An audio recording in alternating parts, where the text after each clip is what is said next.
Hello student, welcome back to my channel Samrat Academy. Student, जितने बच्चे 24 फरवरी को मेरे प्यार बच्चों हिंदी का पेपर देने वाले हैं, उनके लिए सबसे ज्यादा इंपॉर्टेंट है। मेरे प्यार बच्चों, आज मैं आप लोगों को बताने वाला हूं 100 इंपॉर्टेंट क्वेश्चन। ठीक है, 100 ऑब्जेक्टिव क्वेश्चन बताने वाला हूं। इससे बाहर आप लोगों के एग्जाम में कभी नहीं पूछा जा सकता है। मैं टोटल बताने वाला हूं आपका 100 MCQ question, multiple choice question मेरे प्यार बच्चों, और 20 नंबर का आपके एग्जाम में आता है और 20 में 20 पूरा का पूरा स्कोर करके आओगे, इस बात का दावा है मेरे। बस पूरा का पूरा मेरे प्यार बच्चों, जितना भी 100 मल्टीपल चॉइस क्वेश्चन पूरा का पूरा तैयार कर लेना। अगर आपको याद है मेरे प्यार बच्चों, तो मुझसे पहले ही जवाब दे देना। ठीक है, सबसे महत्वपूर्ण बहुविकल्पी प्रश्न बताने वाला हूं मेरे प्यार बच्चों। वीडियो को जरूर से जरूर शेयर करना है और चैनल पर नए हो तो चैनल को जरूर सब्सक्राइब कर लेना है। जब मेरे प्यार बच्चों 24 फरवरी को जब आप एग्जाम देने जाओगे मेरे प्यार बच्चों हिंदी का, तब आपको समझ में आएगा कि हाँ सर ने क्या पढ़ाया था। 20 में 20 पूरा करके आओगे, एक भी क्वेश्चन छूटेगा नहीं, इससे बाहर एग्जाम में आएगा ही नहीं। तो वीडियो को लाइक कर देना है। मैं अब स्टार्ट करता हूं। अब मुझसे पहले अगर आपको आंसर मालूम है तो पहले बता देना है। ठीक है, देखिए यहां से स्टार्ट करता हूं। मैं समय भी आप लोगों को पूरा भरपूर दूंगा ताकि आप कमेंट बॉक्स में इसका आंसर जरूर बताइए। देखिए पहला है कि शुक्ल युग के लेखक ने, बहुत ज्यादा इंपॉर्टेंट यह क्वेश्चन है, बहुत ही ज्यादा इंपॉर्टेंट है कि शुक्ल युग के लेखक नहीं है। अब चार ऑप्शन दे दिया। पहला है यहाँ पे जयशंकर प्रसाद, दूसरा है प्रेमचंद्र जी, तीसरा रामचंद्र शुक्ल जी और चौथा है भारतेंदु हरिश्चंद्र जी। चारों ऑप्शनों में से कौन जो ऑप्शन होगा वो शुक्ल युग के लेखक नहीं है, इन चारों ऑप्शनों में से। तो मेरे प्यारों, इसका राइट आंसर क्या होगा, जल्दी से आप कमेंट कीजिए। तो इसका राइट आंसर मैं बताने जा रहा हूं मेरे प्यार, वो हो जाएंगे भारतेंदु हरिश्चंद्र जी। डी वाला ऑप्शन बिल्कुल राइट आंसर हो जाएगा, क्योंकि भारतेंदु हरिश्चंद्र जी हैं, शुक्ल युग के लेखक नहीं है। क्लियर है, जितने बच्चों का डी ऑप्शन था बिल्कुल राइट आंसर हुआ होगा उनका। आगे बढ़ते हैं दूसरे क्वेश्चन की तरफ। दूसरा क्वेश्चन देख लीजिए क्या है। कह रहा है कि पूस की रात कहानी के लेखक हैं। यह भी प्रश्न जो है बहुत ही ज्यादा इंपॉर्टेंट है। ठीक है, पूस की रात कहानी के लेखक कौन है। पहला वाला ऑप्शन है जयशंकर प्रसाद जी, जल्दी से कमेंट कीजिए अगर आपको मालूम है। दूसरा है प्रेमचंद्र जी, सी वाला ऑप्शन सुदर्शन, डी वाला ऑप्शन यशपाल। चारों में से कौन सा राइट आंसर होगा, जल्दी से आप कमेंट बॉक्स में कीजिए कि पूस की रात कहानी के लेखक कौन है मेरे प्यारे बच्चों। वह है आपके प्रेमचंद्र जी। कौन है, प्रेमचंद्र जी। बी वाला ऑप्शन जो है बिल्कुल राइट आंसर हो जाएगा। जितने बच्चों ने बी किया है बिल्कुल उनका आंसर सही है। आगे बढ़ चलते हैं अगले क्वेश्चन की तरफ। और अगला क्वेश्चन है मेरे प्यारों, क्वेश्चन नंबर यहाँ पे तीसरा। क्वेश्चन नंबर तीसरा है कि सिंदूर की होली के नाटककार हैं। बहुत ज्यादा इंपॉर्टेंट ये भी प्रश्न है। तो सिंदूर की होली के नाटककार कौन है। जयशंकर प्रसाद जी हैं, कि ऑप्शन बी दिया है राम कुमार वर्मा जी, ऑप्शन सी दिया है लक्ष्मी नारायण मिश्र जी, और ऑप्शन डी दिया है हरि कृष्ण प्रेमी। जल्दी से कमेंट करके बताइए मेरे प्यार बच्चों, सिंदूर की होली के नाटककार इन चारों ऑप्शनों में से कौन है। Very very most important question है मेरे प्यार बच्चों। तो इसका राइट आंसर हो जाएगा मेरे प्यार बच्चों लक्ष्मी नारायण मिश्र जी। कौन, लक्ष्मी नारायण मिश्र जी। सी वाला ऑप्शन जो है बिल्कुल राइट आंसर हो जाएगा। क्लियर है, चलिए आगे बढ़ते हैं क्वेश्चन नंबर 4 की तरफ। क्वेश्चन नंबर 4 है कि रूस में 25 मास यात्रा वृत्त के लेखक कौन है। यह भी प्रश्न बहुत ज्यादा इंपॉर्टेंट है।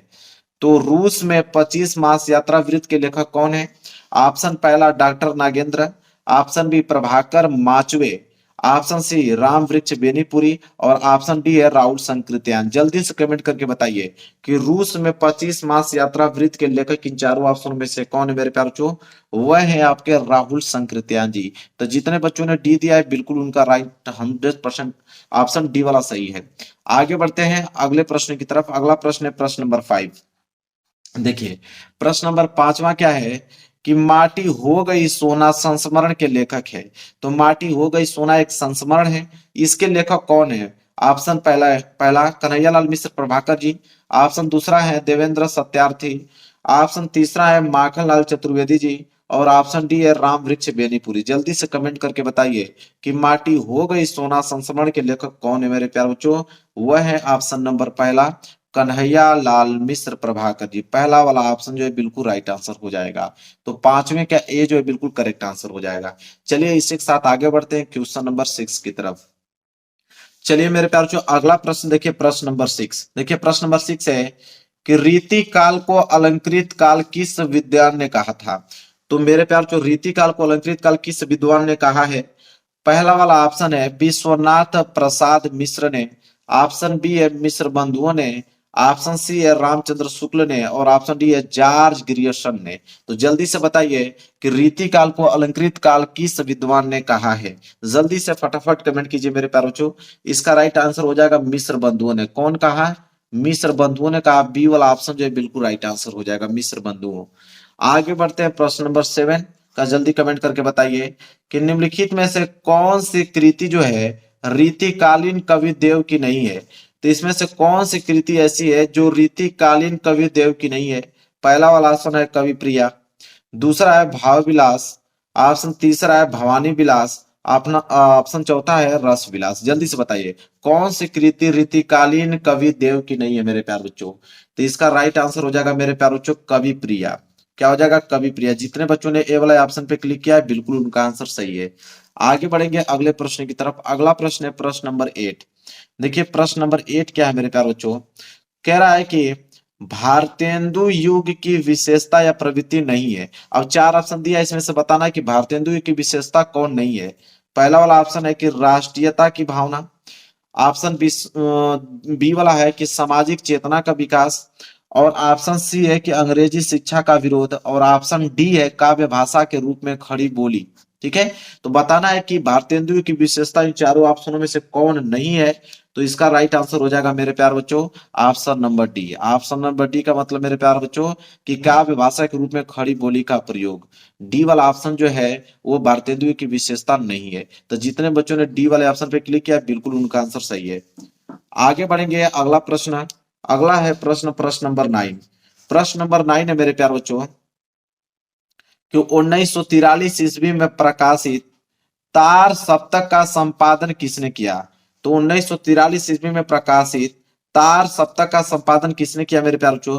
पहला वाला ऑप्शन है रामविलास शर्मा ने, दूसरा वाला है सच्चिदानंद हीरानंद वत्स्यायन अज्ञे जी, और सी वाला है प्रभाकर माचवे, और ऑप्शन डी है कि गिरजा कुमार माथुर। तो जल्दी से कमेंट करके बताइए कि 1943 ईस्वी में प्रकाशित तार सप्तक का संपादन किसने किया। तो मेरे प्यारे बच्चों इसका राइट आंसर हो जाएगा ऑप्शन नंबर बी। कौन? सच्चिदानंद हीरानंद वत्स्यायन अज्ञे जी। बी वाला ऑप्शन जो है बिल्कुल राइट आंसर हो जाएगा। क्लियर है? तो जितने बच्चों ने बी दिया है बिल्कुल उनका राइट आंसर होगा। पूरा लिख के चलिएगा, लास्ट में कमेंट करके बताना है कि 100 में से आपने कितना क्वेश्चन बिल्कुल करेक्ट किया है। एकदम ईमानदारी से आप लोग को कमेंट करके बताना है। इसके बाद है अगला 10वां प्रश्न। देखिए क्या है 10वां प्रश्न है मेरे प्यारे बच्चों कि राम की शक्ति पूजा किसकी रचना है। यह भी प्रश्न बहुत ही ज्यादा इंपॉर्टेंट है। तो जल्दी से कमेंट कीजिए कि राम की शक्ति पूजा किसकी रचना है। पहला वाला ऑप्शन है सूर्यकांत त्रिपाठी निराला जी, ऑप्शन बी है आपका जयशंकर प्रसाद जी, और ऑप्शन तीसरा है मतलब सी वाला राम नरेश त्रिपाठी, और ऑप्शन डी है महादेवी वर्मा। जल्दी से कमेंट करके बताइए कि राम की शक्ति पूजा किसकी रचना है इन चारों ऑप्शनों में से। तो इसका राइट आंसर हो जाएगा मेरे प्यारे बच्चों राम की शक्ति पूजा किसकी रचना है। सूर्यकांत त्रिपाठी निराला जी की है। पहला वाला ऑप्शन जो है बिल्कुल राइट आंसर हो जाएगा। जितने बच्चों ने ए वाला पे ऑप्शन दिया है बिल्कुल उनका राइट आंसर है। चलिए आगे बढ़ते हैं। प्रश्न नंबर 10वां यहाँ पे कंप्लीट हो गया। प्रश्न नंबर 11 की तरफ चलिए मेरे प्यारे बच्चों देखिए प्रश्न नंबर 11वां क्या है। प्रश्न नंबर 11 है कि हाथी जैसी देह, गेंडे जैसी खाल, तरबूजे सी खोपड़ी, खरबूजे से गाल। कह रहा कि उपयुक्त पंक्ति में कौन सा रस है, मतलब इस पंक्ति में किस रस का प्रयोग किया गया है। जल्दी से कमेंट करके बताइए। पहला वाला ऑप्शन है ए वाला वीर रस, बी वाला है करुण रस, सी वाला है श्रृंगार रस, और डी वाला है हास्य रस। बताए इस पंक्ति में किस रस का प्रयोग किया गया है कि हाथी जैसी देह है, गेंडे जैसी खाल, तरबूजे सी खोपड़ी, खरबूजे से गाल। तो इसमें मेरे प्यारों जो हास्य रस का प्रयोग किया गया है। डी वाला ऑप्शन जो है बिल्कुल इसका राइट आंसर हो जाएगा। जितने बच्चों ने डी दिया है बिल्कुल उनका राइट आंसर है। इसी के साथ अगले प्रश्न की तरफ अग्रसर होंगे। अगला प्रश्न है मेरे प्यारों प्रश्न नंबर 12। प्रश्न नंबर 12 है कि उस काल मारे क्रोध के तन कांपने उनका लगा, मानो हवा के वेग से सोता हुआ सागर जगा। कह रहा कि उपयुक्त रेखांकित पंक्ति में कौन सा अलंकार है। ठीक है, मतलब इसमें किस अलंकार का प्रयोग किया गया है मेरे प्यारे बच्चों। पहला वाला ऑप्शन है उपमा अलंकार, ऑप्शन बी है रूपक अलंकार, ऑप्शन सी है उत्प्रेक्षा अलंकार, और ऑप्शन डी है श्लेष अलंकार। तो बताइए किस अलंकार का प्रयोग किया गया है। तो इसमें जो मेरे प्यारे बच्चों उत्प्रेक्षा अलंकार का प्रयोग किया गया है। सी वाला ऑप्शन जो है बिल्कुल राइट आंसर हो जाएगा। तो 12 का सी। चलिए आगे बढ़ते हैं अगले प्रश्न की तरफ। प्रश्न नंबर देखिए 13। प्रश्न नंबर 13 क्या है, ध्यान से इसको देखिए। कह रहा है कि जो सुमिरत सीधी हुई गणनायक करिबर बदन, करहु अनुग्रह सोई बुद्धि राशि शुभ गुण सदन। कह रहा है कि उपयुक्त पंक्ति में प्रयुक्त छंद है, मतलब किस छंद का प्रयोग किया गया है। ऑप्शन ए सोरठा है, ऑप्शन बी दोहा, ऑप्शन सी रोला और ऑप्शन डी कुंडलियां। बताइए मेरे प्यारे बच्चों, इस पंक्ति में किस छंद का प्रयोग किया गया है, जल्दी से कमेंट करके बताइए। मैं इसका आंसर बताने जा रहा हूँ, सोरठा का प्रयोग किया गया। तो जितने बच्चों ने ए पे क्लिक किया होगा बिल्कुल उनका आंसर सही है। ठीक है, चलिए क्वेश्चन नंबर 13 भी यहाँ पे कंप्लीट हो गया। चलिए देखते हैं अगला प्रश्न, प्रश्न नंबर 14। प्रश्न नंबर 14 है कि निम्नलिखित में से किस शब्द में अनु उपसर्ग का प्रयोग नहीं हुआ है। मतलब अनु उपसर्ग का प्रयोग इन चारों ऑप्शनों में से किसमें नहीं हुआ है। पहला वाला ऑप्शन है ए वाला अनुकरण, ऑप्शन बी है अनुशासन, ऑप्शन सी है अनुतीर्ण और ऑप्शन डी है अनुवाद। बताना है कि इस शब्द में अनुपसर्ग का प्रयोग किसमें नहीं हुआ है। अगर मैं इसको तोड़ूं तो ये हो जाएगा अनुधन करण, तो कर्ण का तो अर्थ होता है, मतलब इसमें प्रयोग किया गया है। ये हो जाएगा अनुधन शासन का भी अर्थ होता है, इसमें भी प्रयोग किया गया है मेरे प्यारे बच्चों। यह होता है अनुधनवाद, वाद का भी अर्थ होता है, इसमें प्रयोग किया गया है। लेकिन यह होगा अनुधन तीर्ण, तीर्ण का कोई अर्थ होता है नहीं होता है, मतलब इसमें जो है अनुपसर्ग का प्रयोग नहीं किया गया है। सी वाला ऑप्शन जो है बिल्कुल राइट आंसर हो जाएगा। क्लियर है, चलिए आगे बढ़ते हैं क्वेश्चन नंबर 15 की तरफ। 15वां है कि नीलकंठ समस्त पद में प्रयुक्त समास है, मतलब नीलकंठ में किस समास का प्रयोग किया गया यह पूछा है। ए वाला ऑप्शन है द्वंद्व, बी वाला है बहुव्रीहि समास, ऑप्शन सी है द्विगु समास और ऑप्शन डी है अपव्ययी भाव समास। तो मेरे प्यारे बच्चों इसका राइट आंसर क्या होगा कि नीलकंठ समस्त पद में प्रयुक्त समास है मेरे प्यारे बच्चों। ठीक है, तो इसमें किस समास का प्रयोग किया है जल्दी से कमेंट करके बताइए, बहुत सिंपल है। तो मैं बताने जा रहा हूं बहुव्रीहि समास का प्रयोग किया गया था। जितने बच्चों ने बी पे क्लिक किया है बिल्कुल उनका राइट आंसर है। आगे बढ़ते हैं अगले प्रश्न की तरफ। देखिए अगला प्रश्न है प्रश्न नंबर 16। कह रहा है कि बादल का पर्यायवाची शब्द नहीं है। एक नंबर के लिए प्रश्न मेरे प्यारों बच्चों ऑब्जेक्टिव में आता है और ये बहुत ही ज्यादा इंपॉर्टेंट प्रश्न है। कह रहा है कि बादल का पर्यायवाची शब्द नहीं है। ऑप्शन ए नीरद, ऑप्शन बी अम्बुद, ऑप्शन सी जलद और ऑप्शन डी जलज। बताइए बादल का पर्यायवाची शब्द इन चारों ऑप्शनों में से कौन नहीं है। वह है आपका मेरे प्यारों जलज। क्या है, जलज। डी वाला ऑप्शन जो है बिल्कुल राइट आंसर हो जाएगा। तो जितने बच्चे ने डी दिया है बिल्कुल उनका राइट आंसर है। आगे बढ़ते हैं अगला प्रश्न देखिए प्रश्न नंबर 17। कह रहा है युष्मद मतलब होता है तुम। तो युष्मद अगर सर्वनाम शब्द का अगर हम तृतीय और एक वचन का रूप देखेंगे तो क्या होगा। ऑप्शन ए युवाम होगा, कि ऑप्शन बी त्वया होगा, कि ऑप्शन सी त्वत होगा, कि ऑप्शन डी तुभ्यम होगा। तो बताइए युष्मद शब्द का अगर हम तृतीय और एक वचन रूप देखेंगे तो मेरे प्यारों क्या होगा। तो इसका राइट आंसर हो जाएगा त्वया। बी वाला ऑप्शन जो है बिल्कुल राइट आंसर हो जाएगा। चलिए इसके साथ आगे बढ़ेंगे मेरे प्यार। अगला प्रश्न है, देखिए अगला प्रश्न है प्रश्न नंबर 18। प्रश्न नंबर 18 मेरे प्यार बच्चों कि आंधी आई और हम घर भागने लगे, रचना के आधार पर इस वाक्य का प्रकार है। तो मेरे प्यार आंधी आई और हम घर भागने लगे, रचना के आधार पर इस वाक्य का प्रकार बताना है कि क्या वह सरल वाक्य है, कि मिश्र वाक्य है, कि संयुक्त वाक्य है, कि इनमें से कोई नहीं। जल्दी से कमेंट करके बताइए, बहुत ही ज्यादा सिंपल प्रश्न है मेरे प्यार बच्चों, सबका जवाब आना चाहिए। तो मेरे प्यार बच्चों देखिए आंधी आई, इसके बाद और हम घर भागने लगे, तो आंधी आई एक पहला सेंटेंस हो गया और हम घर भागने लगे दूसरा सेंटेंस। दोनों सेंटेंसों को और से जोड़ा हुआ है, मतलब कि संयुक्त वाक्य है। सी वाला ऑप्शन जो है बिल्कुल राइट आंसर हो जाएगा। क्लियर है, चलिए आगे बढ़ते हैं प्रश्न नंबर 19 की तरफ। देखिए मेरे पास जो प्रश्न नंबर 19वां क्या है। प्रश्न नंबर 19 है कि महात्मा बुद्ध ने विश्व को शांति का संदेश दिया, इस वाक्य का वाच्य बताइए। तो मेरे प्यार जो महात्मा बुद्ध ने विश्व को शांति का संदेश दिया, इस वाक्य का वाच्य बताना है। पहला वाला ऑप्शन है ए वाला कृतवाच्य होगा, कि बी वाला कर्मवाच्य होगा, कि सी वाला भाववाच्य होगा, कि ऑप्शन डी इनमें से कोई नहीं। जल्दी से कमेंट करके मेरे प्यार को इसका आंसर बताइए, क्या होगा इसका राइट आंसर। तो महात्मा बुद्ध ने विश्व को शांति का संदेश दिया, इस वाक्य का वाच्य बताना है। तो ऑप्शन पहला कृतवाच्य जो है इसका राइट आंसर हो जाएगा। तो जितने बच्चों ने ए वाले ऑप्शन पे क्लिक किया उनका राइट आंसर है बिल्कुल। अगला प्रश्न है मेरे प्यार बच्चों, देखिए अगला प्रश्न है प्रश्न नंबर 20वां। देखिए प्रश्न नंबर 20वां क्या है। कह रहा है कि वह अचानक चला गया, वाक्य में प्रयुक्त अचानक पद का व्याकरणिक परिचय है, मतलब अचानक शब्द है क्या? ऑप्शन ए संज्ञा है, ऑप्शन बी सर्वनाम है, ऑप्शन सी क्रिया विशेषण है, ऑप्शन डी क्रिया है। जल्दी से बताइए अचानक जो शब्द है वो क्या है इन चारों ऑप्शनों में से? जल्दी से कमेंट करके बताइए मेरे प्यार। तो अचानक जो होता है वो होता है क्रिया विशेषण। क्या होता है? क्रिया विशेषण। सी वाला ऑप्शन जो है बिल्कुल राइट आंसर हो जाएगा। क्लियर है मेरे प्यार? तो चलिए आगे बढ़ते हैं प्रश्न नंबर 21 की तरफ। देखिए प्रश्न नंबर 21वां क्या है?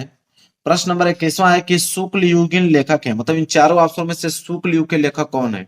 Option A Ram Prasad Niranjani, option B है माखनलाल चतुर्वेदी, ऑप्शन सी है यशपाल और ऑप्शन डी है सदल मिश्रा। जल्दी से कमेंट करके बताइए कि शुक्ल युगीन लेखक इन चारों ऑप्शनों में से कौन है मेरे प्यारे बच्चों? वह है आपके माखनलाल चतुर्वेदी, क्योंकि माखनलाल चतुर्वेदी जो है शुक्ल युगीन लेखक है। तो बी वाला ऑप्शन जो है बिल्कुल राइट आंसर हो जाएगा। क्लियर है? चलिए आगे देखते हैं प्रश्न नंबर 22।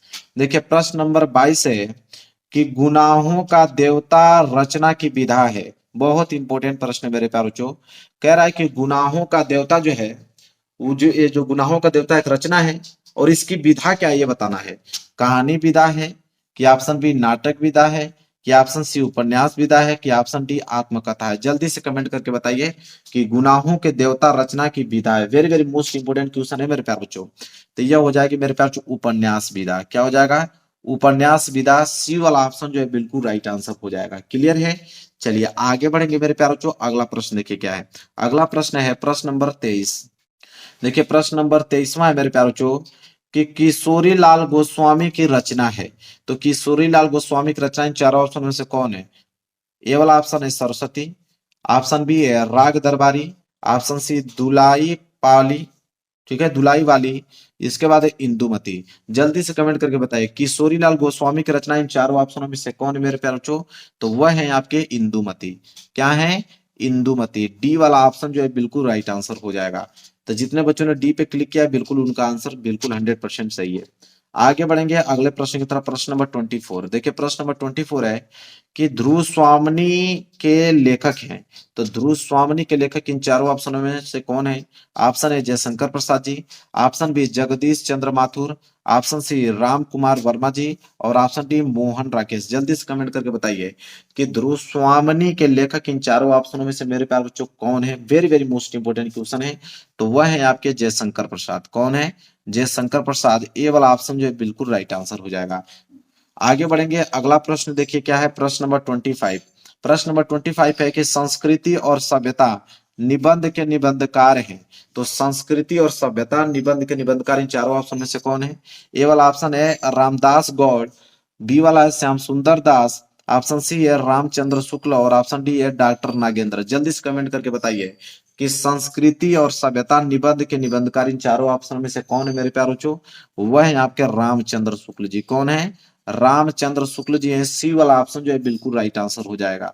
क्लियर है? तो जितने बच्चों ने सी पे क्लिक किया बिल्कुल उनका आंसर सही है। आगे बढ़ेंगे मेरे प्यार अगले प्रश्न की तरफ। प्रश्न नंबर 26। चलिए अगला प्रश्न देखते हैं। प्रश्न नंबर 26 कह रहा है कि भाव विलास के रचयिता, very very most important question आप कह सकते हो, बहुत ही ज्यादा इंपोर्टेंट है। बताना है कि भाव विलास के रचयिता इन चारों ऑप्शन में से कौन है? Option A Bhushan ji, option B Keshav दी, ऑप्शन सी मतीराम और ऑप्शन डी देव। जल्दी से कमेंट करके बताइए कि भाव विलास के रचयिता इन चारों ऑप्शनों में से कौन है मेरे प्यार बच्चों? तो इसका राइट आंसर हो जाएगा देव जी। कौन है? देव जी हैं। डी वाला ऑप्शन जो है बिल्कुल राइट आंसर हो जाएगा। वहीं अगर हम अगले क्वेश्चन की तरफ बढ़े, अगला क्वेश्चन है मेरे प्यारे बच्चों क्या? अगला क्वेश्चन है क्वेश्चन नंबर 27। क्वेश्चन नंबर 27 है कि रीति मुक्त काव्य धारा की रचना है। तो रीति मुक्त काव्य धारा की रचना इन चारों ऑप्शनों में से कौन होगा मेरे प्यारे बच्चों? जल्दी से कमेंट करके बताइए। ए वाला ऑप्शन सुजान सागर, बी वाला है बिहारी सतसई, ऑप्शन सी है ललित ललाम और ऑप्शन डी है काव्य निर्णय। जल्दी से बताइए इन चारों ऑप्शनों में से कि रीति मुक्त काव्य धारा की रचना इन चारों ऑप्शनों में से किनकी है मेरे प्यारे बच्चों? Very very most important question है। जल्दी से कमेंट करके बताइए। तो इसका राइट आंसर हो जाएगा मेरे प्यारे बच्चों सुजान सागर। क्या हो जाएगा? सुजान सागर। रीति मुक्त काव्य धारा की रचना है सुजान सागर है। आगे बढ़ते हैं अगला प्रश्न देख लीजिए। प्रश्न नंबर 28। प्रश्न नंबर 28 मेरे प्यारे बच्चों बहुत इंपोर्टेंट प्रश्न है। कह रहा है कि तार सप्तक का प्रकाशन वर्ष है। वेरी वेरी मोस्ट इंपोर्टेंट है। तो दूसरा सप्तक का प्रकाशन वर्ष पूछा है मेरे प्यारे बच्चों। तो दूसरा सप्तक का प्रकाशन वर्ष ऑप्शन है 1943, ऑप्शन बी 1951, ऑप्शन सी 1989 और ऑप्शन डी 1985। जल्दी से कमेंट करके बताइए कि इन चारों ऑप्शन में से कौन सा राइट आंसर होगा। दूसरा सप्तक का प्रकाश वर्ष पूछा हुआ है, very very most important question है मेरे प्यारे बच्चों। तो इसका राइट आंसर हो जाएगा सन 1951। बी वाला ऑप्शन जो है बिल्कुल राइट आंसर हो जाएगा। चलिए आगे बढ़ते हैं, अगला प्रश्न है प्रश्न नंबर 29। क्या है कि प्रगतिवाद युग के कवि हैं। तो प्रगतिवाद युग के कवि इन चारों ऑप्शन में से कौन है। ए वाला है शिवमंगल सिंह सुमन, बी वाला प्रभाकर माचवे जी, ऑप्शन सी नरेश मेहता और ऑप्शन डी है जगदीश गुप्ता। जल्दी से कमेंट करके बताइए प्रगतिवाद युग के कवि इन चारों ऑप्शनों में से कौन है मेरे प्यारे बच्चों। वह है आपके शिवमंगल सिंह सुमन जी। कौन है, शिवमंगल सिंह सुमन जी हैं। और यहाँ पे ए वाला ऑप्शन जो है बिल्कुल राइट आंसर हो जाएगा, शिवमंगल सिंह सुमन जी। आगे बढ़ेंगे, अगला प्रश्न देखिए, प्रश्न नंबर 30वां। प्रश्न नंबर 30वां है कि महादेवी वर्मा की रचना है। तो महादेवी वर्मा की रचना इन चारों ऑप्शनों में से किनकी है मेरे प्यारे बच्चों। ऑप्शन ए त्रिधरा, ऑप्शन बी वीणा, ऑप्शन सी पथ के साथी और ऑप्शन डी गुंजन। जल्दी से कमेंट करके बताइए कि महादेवी वर्मा की रचना इन चारों ऑप्शनों में से कौन है। वेरी वेरी मोस्ट इंपोर्टेंट है। तो इसका राइट आंसर हो जाएगा पथ के साथी। क्या हो जाएगा मेरे प्यारे बच्चों, पथ के साथी। सी वाला ऑप्शन जो है बिल्कुल राइट आंसर हो जाएगा। क्लियर है। चलिए आगे बढ़ते हैं मेरे प्यारे बच्चों, अगला प्रश्न देखिए। अगला प्रश्न है मेरे प्यारे बच्चों क्या, यहाँ पे प्रश्न नंबर 31 कह रहा है कि बिंद के वासी उदासी तपोव्रत धारी महाबिनु नारी दुखारे। कह रहा है कि पंक्ति में कौन सा रस है, मतलब इस पंक्ति में किस रस का प्रयोग किया गया है। ऑप्शन ए करुण रस, ऑप्शन बी हास्य रस, ऑप्शन सी श्रृंगार रस और ऑप्शन डी इनमें से कोई नहीं। जल्दी से कमेंट करके बताइए कि बिंद के वासी उदासी तपोव्रत धारी महाबिनु नारी दुखारे में कौन सा रस का प्रयोग किया गया है। वेरी वेरी मोस्ट इंपोर्टेंट मेरे प्यारे बच्चों है। तो इसमें जो है हास्य रस का प्रयोग किया गया है। बी वाला ऑप्शन जो है बिल्कुल राइट आंसर हो जाएगा। चलिए इसी के साथ आगे बढ़ते हैं अगले प्रश्न की तरफ। प्रश्न नंबर 32 कह रहा है कि जहां उपमेय में उपमान की समानता प्रकट की जाए वहां अलंकार होता है। तो जहां उपमेय में उपमान की समानता प्रकट की जाए वहां पे कौन सा अलंकार होता है। ऑप्शन ए उपमा अलंकार, ऑप्शन बी रूपक अलंकार, ऑप्शन सी उत्प्रेक्षा अलंकार और ऑप्शन डी संदेह। जल्दी से बताइए कौन सा राइट आंसर हो जाएगा मेरे प्यारे बच्चों कि जहां उपमेय में उपमान की समानता प्रकट की जाए वहां पे जो अलंकार होता है मेरे प्यारे बच्चों उपमा अलंकार होता है। कहाँ, उपमा अलंकार, मतलब ए वाला ऑप्शन जो है बिल्कुल राइट आंसर हो जाएगा। चलिए इसी के साथ आगे बढ़ेंगे और अगला प्रश्न है प्रश्न नंबर 33, मतलब 33वां प्रश्न कह रहा है कि सोरठा छंद के दूसरे और चौथे चरण में मात्राएं होती हैं। मतलब सोरठा छंद के अगर हम दूसरे और चौथे चरण में मात्राएं की बात करें तो कितनी मात्राएं होती हैं मेरे प्यारे बच्चों। जल्दी कमेंट करके बताइए फटाफट। Option A 11, option B 16, option C 12 और ऑप्शन सी 13। जल्दी से कमेंट कीजिए मेरे प्यारे बच्चों। तो सोरठा, तो मेरे प्यार जो डी वाला ऑप्शन जो है बिल्कुल राइट आंसर हो जाएगा। सोरठा छंद के दूसरे और चौथे चरण में कितनी मात्राएं होती हैं, 13 मात्राएं। तो डी वाला ऑप्शन जो है इसका बिल्कुल राइट आंसर हो जाएगा। चलिए आगे बढ़ते हैं क्वेश्चन नंबर 34 की तरफ। देखिए मेरे प्यार जो अगला प्रश्न है प्रश्न नंबर 34। देखिए प्रश्न नंबर 34 क्या है कि अपव्यय शब्द में उपसर्ग जुड़ा है। तो अपव्यय शब्द में उपसर्ग बताना है। ऑप्शन ए अ, ऑप्शन बी उप, ऑप्शन सी अप और ऑप्शन डी अधि। जल्दी से कमेंट करके मेरे प्यारों को बताइए क्या होगा राइट आंसर। तो अपव्यय शब्द में उपसर्ग पूछा, अगर मैं इसको तोड़ूंगा तो यह टूटेगा अपधन व्यय के रूप में। किसमें, अपधन व्यय के रूप में होगा। व्यय का मतलब होता है आपका खर्च, ठीक है। तो उपसर्ग का मतलब जो आगे जुड़ता है, आगे जुड़ा क्या है अप मतलब सी वाला ऑप्शन जो है बिल्कुल राइट आंसर हो जाएगा। तो जितने बच्चों ने सी पे क्लिक किया है बिल्कुल उनका आंसर बिल्कुल सही है। आगे बढ़ेंगे क्वेश्चन नंबर 35 कह रहा है कि माता पिता में समास है। तो माता पिता में समास है मेरे प्यारे बच्चों। ऑप्शन है कर्मधारय समास, ऑप्शन बी द्विगु समास, ऑप्शन सी बहुब्रीहि समास और ऑप्शन डी द्वंद्व समास। जल्दी से कमेंट करके बताइए मेरे प्यारे बच्चों माता पिता में कौन सा समास है। Very very most important question है। तो मेरे प्यारे बच्चों अगर माता बीच में दे दिया योजक चिन्ह, इसका मतलब क्या होता है और, ठीक है। अगर मैं इसको पूरा का पूरा तोड़ूं तो हो जाएगा माता और पिता। तो जब ये योजक चिन्ह देके समास पूछे तो आंख बंद करके आपको द्वंद्व समास पे क्लिक करके आना है। डी वाला ऑप्शन जो है बिल्कुल राइट आंसर हो जाएगा। क्लियर है। चलिए आगे बढ़ेंगे, अगला प्रश्न है प्रश्न नंबर 36 कह रहा है कि समुद्र शब्द का प्रवाची शब्द नहीं है। तो समुद्र का प्रवाची शब्द कौन नहीं है। ऑप्शन ए सागर, ऑप्शन बी पारावार, ऑप्शन सी महीपति और ऑप्शन डी जल्दी। जल्दी से बताइए समुद्र शब्द का प्रवाची शब्द इन चारों ऑप्शनों में से कौन नहीं है मेरे प्यारे बच्चों। यह हो जाएगा ऑप्शन नंबर सी महीपति। सी वाला ऑप्शन जो है बिल्कुल राइट आंसर हो जाएगा। महीपति। आगे बात करते हैं प्रश्न नंबर 37। देखिए प्रश्न नंबर 37 है यहाँ पे कि 100 का तत्सम शब्द है। तो 100 का तत्सम शब्द क्या होता है? ऑप्शन ए सत्य, ऑप्शन बी सब, ऑप्शन सी सत्य, ऑप्शन डी इनमें से कोई नहीं। जल्दी बताइए 100 का तत्सम शब्द मेरे प्यार जो क्या होता है? तो वो सत्य होता है। ये वाला ऑप्शन जो है बिल्कुल राइट आंसर हो जाएगा। चलिए आगे बढ़ते हैं मेरे प्यार जो अगला प्रश्न देख लीजिए क्या है। अगला प्रश्न है मेरे प्यार जो प्रश्न नंबर 38 कह रहा है कि तेसाम में विभक्ति और वचन है। ठीक है, तो तेसाम में विभक्ति और वचन बताना है। ऑप्शन है पंचमी विभक्ति द्विवचन है, कि सप्तमी विभक्ति एक वचन है, कि षष्ठी विभक्ति बहुवचन है, कि चतुर्थी विभक्ति एक वचन है। जल्दी से कमेंट करके बताइए कि तेसाम में विभक्ति और वचन, very very most important question मेरे प्यारे बच्चों। तो तेसाम में मेरे प्यारे बच्चों सी वाला ऑप्शन जो है राइट आंसर हो जाएगा। षष्ठी विभक्ति बहुवचन, सी वाला ऑप्शन जो है बिल्कुल राइट आंसर हो जाएगा। वहीं आगे बढ़ते हैं प्रश्न नंबर 39 की तरफ।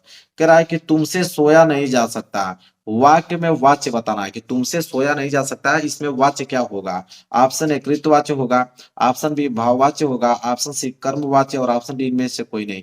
जल्दी से कमेंट करके बताइए कि तुमसे सोया नहीं जा सकता, वाक्य में वाच्य बताना है मेरे प्यारे बच्चों। ठीक है, तो इसमें जो वाक्य होगा वो भाववाच्य होगा कि तुमसे सोया नहीं जाता, इसमें भाववाच्य का प्रयोग किया गया है। आगे बढ़ेंगे, अगला प्रश्न है प्रश्न नंबर 14 मतलब 40 प्रश्न है। कह रहा है विकारी पद नहीं है, मतलब इसमें से बताना है कि विकारी पद इन चारों ऑप्शन में से कौन नहीं है। ऑप्शन ए गाय, ऑप्शन बी सभा, ऑप्शन सी प्रतिदिन और ऑप्शन डी रमेश। जल्दी से कमेंट करके बताइए कि विकारी पद इन चारों ऑप्शन में से कौन नहीं है। तो वह है आपका प्रतिदिन। ठीक है, विकारी पद नहीं है, सी वाला ऑप्शन जो है बिल्कुल राइट आंसर हो जाएगा। चलिए मेरे प्यार आगे बढ़ते हैं क्वेश्चन नंबर 41 की तरफ। चलिए देखते हैं अगला प्रश्न क्या है। अगला प्रश्न है मेरे प्यार 41 प्रश्न है कि चंद्रगुप्त रचना की विधा है, मतलब चंद्रगुप्त किस विधा की रचना है, यह प्रश्न पूछा है। ऑप्शन ए निबंध, ऑप्शन बी उपन्यास, ऑप्शन सी नाटक और ऑप्शन डी कविता। जल्दी से कमेंट करके बताइए मेरे प्यार बच्चों। तो चंद्रगुप्त रचना की विधा है यहाँ पे नाटक। ठीक है, सी वाला ऑप्शन जो है बिल्कुल राइट आंसर हो जाएगा। जितने बच्चों ने सी दिया बिल्कुल उनका आंसर जो है बिल्कुल करेक्ट है। क्लियर है। चलिए आगे देखते हैं प्रश्न नंबर 42। चलिए मेरे पास अगला प्रश्न देखिए 42। कह रहा है कि दीप जले शंख बजे के लेखक हैं। तो दीप जले शंख बजे के लेखक इन चारों ऑप्शन में से कौन है? Option A Kanhaiya Lal Mishra Prabhakar ji, option B Shanti Priya Dwivedi ji, option C Ram Vriksh Benipuri और ऑप्शन डी देवेंद्र सत्यार्थी। बताइए दीप जले शंख बजे के लेखक इन चारों ऑप्शन में से कौन है? तो वो हो जाएंगे आपके पहला वाला ऑप्शन कन्हैया लाल मिश्र प्रभाकर जी। ए वाला ऑप्शन जो है बिल्कुल राइट आंसर हो जाएगा। चलिए मेरे प्यार अगले प्रश्न की तरफ बढ़ते हैं। अगला प्रश्न है 43। देखिए 43 प्रश्न है कि शुक्लोत्तर युगीन के लेखक हैं। तो शुक्लोत्तर युगीन के लेखक इन चारों ऑप्शन में से कौन है? Option A Vinay Mohan Sharma ji, option B Mannu Bhandari, ठीक है, option C Upendra Nath Ashk, option D Satyendra Dwivedi ji. बताइए शुक्लोत्तर युगीन लेखक इन चारों ऑप्शन में से कौन है मेरे प्यारे बच्चों? Very very most important question है। तो ये हो जाएंगे आपके उपेंद्र नाथ अस्क जी। सी वाला ऑप्शन जो है बिल्कुल राइट आंसर हो जाएगा। क्लियर है। चलिए आगे बढ़ते हैं। अगला प्रश्न है 44। कह रहा है कि हजारी प्रसाद द्विवेदी लेखक हैं। तो हजारी प्रसाद द्विवेदी लेखक हैं। ऑप्शन है पानी के प्राचीर के, कि आपका भट्टी के, ठीक है, किसी बूंद और समुद्र के, कि ऑप्शन डी बाढ़ भट्ट की आत्मकथा के। जल्दी से कमेंट करके बताइए मेरे प्यारे बच्चों। वेरी वेरी मोस्ट इंपोर्टेंट है। हजारी प्रसाद द्विवेदी लेखक है। ठीक है, किसके लेखक है मेरे प्यारे बच्चों? तो वह आपके बाढ़ भट्ट की आत्मकथा के लेखक हैं। डी वाला ऑप्शन जो है बिल्कुल राइट आंसर हो जाएगा। क्लियर है। चलिए आगे बढ़ते हैं। अगला प्रश्न देखिए 45। अगला प्रश्न है कि निम्नलिखित में से जयशंकर प्रसाद का नाटक नहीं है। अब जयशंकर प्रसाद का नाटक इन चारों ऑप्शन में से कौन नहीं है? Option A Ajatshatru, option B Skandagupta, option C Dhruvswamini और ऑप्शन डी अंधेर नगरी। जल्दी से कमेंट करके बताइए कि निम्नलिखित में से जयशंकर प्रसाद का नाटक इन चारों ऑप्शनों में से कौन नहीं है। वेरी वेरी मोस्ट इंपोर्टेंट है मेरे प्यारे बच्चों ये प्रश्न। तो इसका राइट आंसर हो जाएगा अंधेर नगरी। तो जितने बच्चों ने डी दिया है बिल्कुल उनका राइट आंसर है। आगे बढ़ेंगे। अगला प्रश्न है 46। देखिए 46 प्रश्न है कि रीतिबद्ध काव्य धारा के कवि हैं। तो रीतिबद्ध काव्य धारा के कवि कौन है? Option A Bihari Lal ji, option B Bodha, option C Bhikhari Das, option D Ghananand. जल्दी से कमेंट करके बताइए कि रीतिबद्ध काव्य धारा के कवि मेरे प्यारे बच्चों कौन है इन चारों ऑप्शन में से। वेरी वेरी मोस्ट इंपोर्टेंट है। तो इसका राइट आंसर हो जाएगा मेरे प्यारे बच्चों भिखारी दास। कौन हो जाएंगे? भिखारी दास। सी वाला ऑप्शन जो है बिल्कुल राइट आंसर हो जाएगा। आगे बढ़ते हैं, अगला देखिए 47। कह रहा है कि पद्माभरण के रचयिता हैं। तो पद्माभरण के रचयिता इन चारों ऑप्शनों में से कौन है? ऑप्शन ए सेनापति, option B Keshav ji, option C Padmakar और ऑप्शन डी भूषण। जल्दी से कमेंट करके बताइए कि पद्माभरण के रचयिता इन चारों ऑप्शनों में से कौन है। Very very most important question है। तो इसका राइट आंसर हो जाएगा पद्माकर, क्योंकि पद्माभरण के रचयिता कौन है? पद्माकर जी हैं। सी वाला ऑप्शन जो है बिल्कुल राइट आंसर हो जाएगा। चलिए उसी के साथ आगे बढ़ेंगे। अगला प्रश्न है 48 प्रश्न है, सूर्यकांत त्रिपाठी निराला की रचना है। तो सूर्यकांत त्रिपाठी निराला की रचना इन चारों ऑप्शन में से कौन है? Option A Anupriya, option B है सुनारे सहवाल, ऑप्शन सी ठंडा लोहा, ऑप्शन डी जो है राम की शक्ति पूजा। ठीक है, जल्दी से कमेंट करके बताइए सूर्यकांत त्रिपाठी निराला की रचना इन चारों ऑप्शनों में से कौन है। वेरी वेरी मोस्ट इंपोर्टेंट है मेरे प्यारे बच्चों। तो इसका राइट आंसर हो जाएगा राम की शक्ति पूजा। यहाँ पे डी वाला ऑप्शन जो है बिल्कुल राइट आंसर हो जाएगा, राम की शक्ति पूजा। आगे बढ़ते हैं, अगला प्रश्न है प्रश्न नंबर 49। कह रहा है कि प्रयोगवादी कवि हैं। तो प्रयोगवादी कवि इन चारों ऑप्शनों में से कौन है? Option A Bharat Bhushan Agrawal ji, option B Kedarnath Agrawal, option C Ramdhari Singh Dinkar ji, option D Sumitranand Pant. जल्दी से कमेंट करके बताइए प्रयोगवादी कवि इन चारों ऑप्शनों में से कौन है। Very very most important question है मेरे प्यारे बच्चों। तो इसका राइट आंसर होगा भारत भूषण अग्रवाल जी। पहला वाला ऑप्शन जो है बिल्कुल राइट आंसर हो जाएगा। चलिए आगे बढ़ते हैं, अगला प्रश्न है प्रश्न नंबर 50वां। प्रश्न नंबर 50वां है कि आंगन के पार द्वार के रचयिता हैं। तो आंगन के पार द्वार के रचयिता option A Dharamvir Bharati ji, option B Bhawani Prasad Mishra ji, option C Agyeya ji और ऑप्शन डी गिरजा माथुर, मतलब गिरजा Kumar Mathur.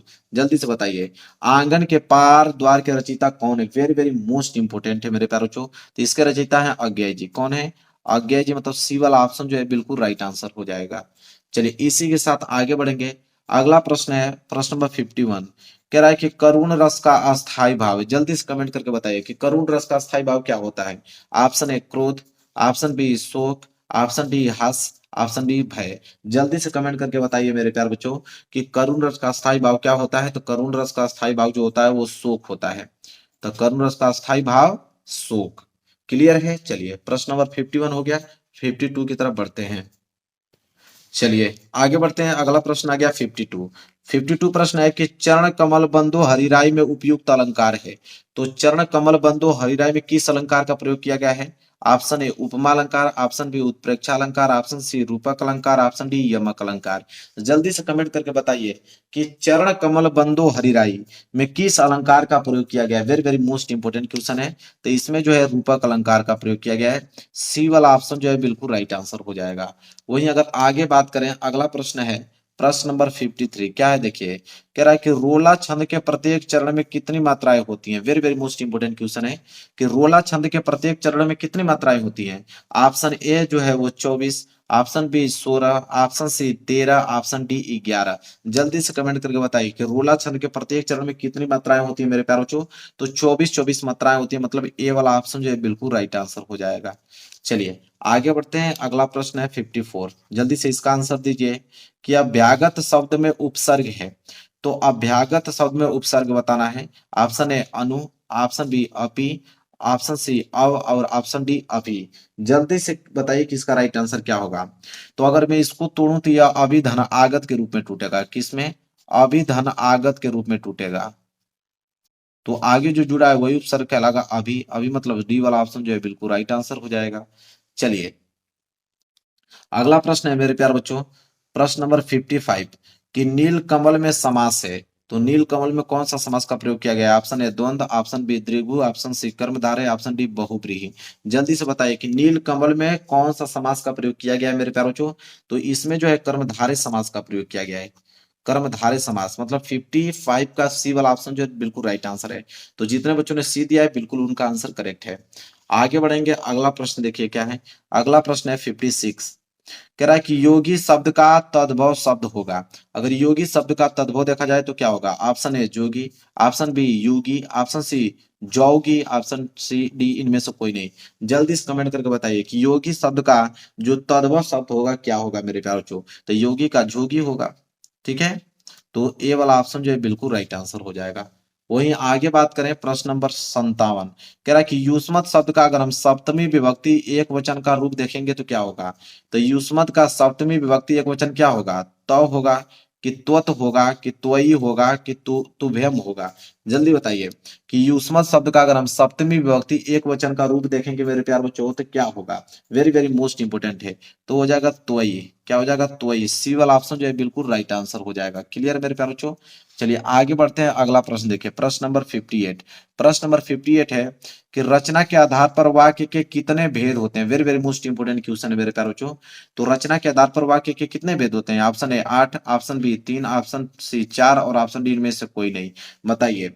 Very very most important question है कि रचना के आधार पर वाक्य के कितने भेद होते हैं? 3 भेद होते हैं। इसलिए बी वाला ऑप्शन जो है बिल्कुल राइट आंसर हो जाएगा। आगे बढ़ेंगे। अगला प्रश्न देखिए, क्या प्रश्न नंबर 59 कह रहा है कि भाववाच्य में प्रधानता होती है। Very very most important question आ गया।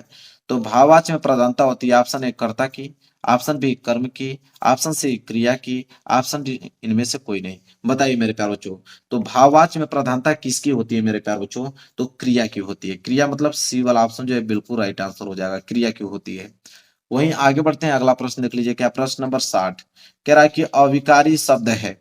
तो अविकारी शब्द इन चारों ऑप्शनों में से कौन है? Option A Indra, option B गाय, ऑप्शन सी यथासंभव, ऑप्शन डी आप।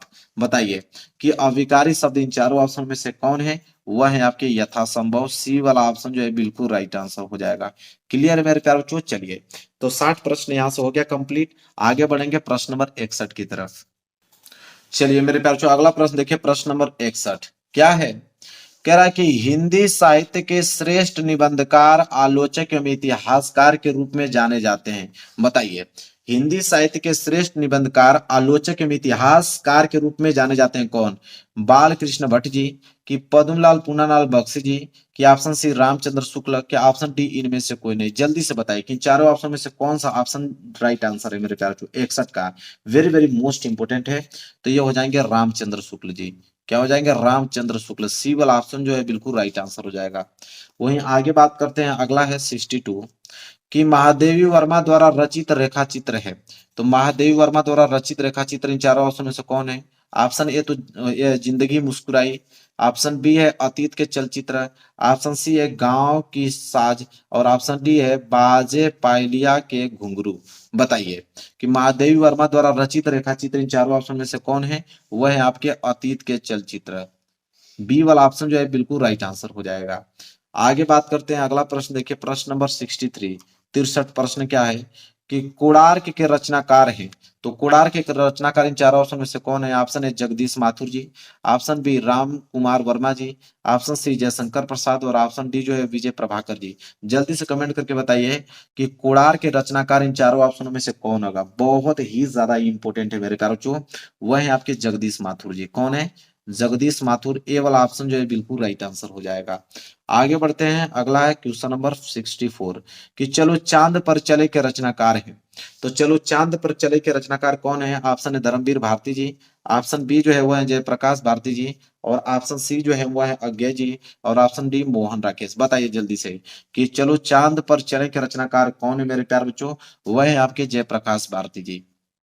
बी वाला ऑप्शन जो है बिल्कुल राइट आंसर हो जाएगा। क्लियर है? चलिए आगे बढ़ते हैं। अगला है 65 कह रहा है कि तूफानों के बीच रचना की विधा है।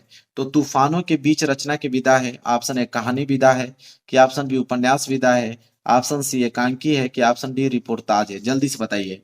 तूफानों के बीच रचना की विधा है मेरे प्यारे, वेरी वेरी मोस्ट इंपोर्टेंट है। तो हो जाएगा रिपोर्टाज। डी वाला ऑप्शन जो है बिल्कुल राइट आंसर हो जाएगा। क्लियर है?